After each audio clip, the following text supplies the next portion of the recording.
ömür versin, kuvvet versin, üylerine iman, rızık versin. Şu tapkan taşkanları özüne buyurup nasip kılsın. Oşa benim bizler şu nevre, çevre, kıvra. Ken ağrısın ha. Şu tapkanın şu bala çakaların oşa benim bizler silerge dağı berge dost. Tez soluk, uzak ömür, çeksiz vakti. Üç kuvvet, ömür iman versin dostlar.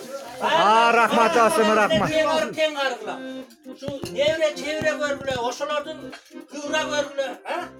Rahmat olsun. En yaxşı nerselerdi. Kalayız oşa benim bizde. Yurttumağı uzulana versin ha. Koylar bola versin. Nolak şu an ülkelerimin kalantarı göğe versin. Ezin adamlar oluyorsun ha. Oşa benim bizde menen burada bire. Şu dostlarım ha. Kurbular bile.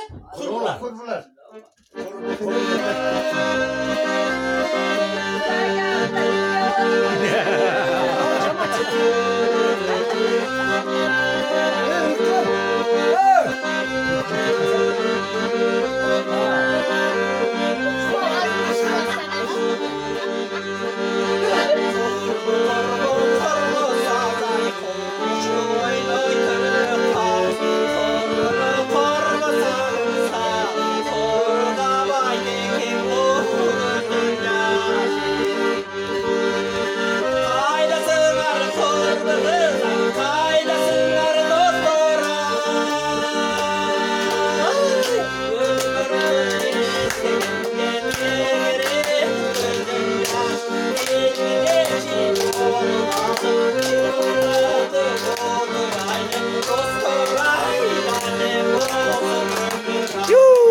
Moynatıktan ar içine.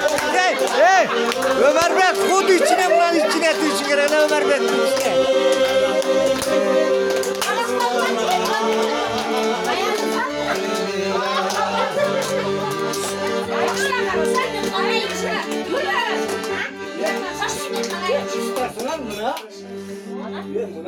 Koyam koçam. Ne? Uygun yen başlattın da öyle.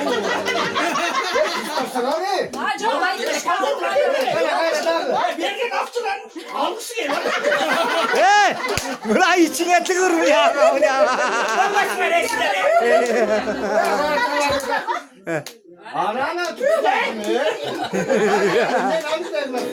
Ben çok kovulacak.